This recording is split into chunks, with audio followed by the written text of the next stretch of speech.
So, you may be wondering why I used fruits and why I used specifically strawberries. Well, I'm here to tell you. So, fruits are just really easy to mash up, and they're very squishy, and that's a necessary component for this experiment. And strawberries have much more DNA than other fruits. They are octopoid, which means that they have 8 copies of the chromosome, of each chromosome pair, when humans have 2. This makes the DNA easier to see and extract as there's more DNA that will clump together. Dish soap was used in this experiment because dish soap is amphipathic, which means that dish soap has both a nonpolar and a polar side. This helps to dissolve the cell membrane as the amphipathic phospholipids of the cell membrane binds to the dish soap, which allows the phospholipids to separate. Salt releases the DNA strands by breaking up the protein chains that hold the nucleic acids together.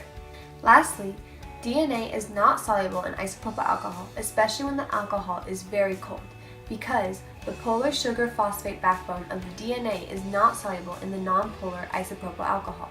This means that the DNA will not dissolve in the solution and will instead separate and become very easy to see and pick up. In my experiment, the DNA separated from the rest of the solution, which made it very easy to see, and I could clearly tell that there was DNA there.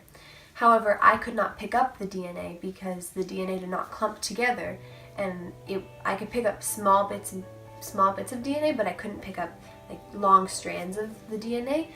And so ways that I could have possibly made it easier for me to pick up the DNA would be to add more isopropyl alcohol.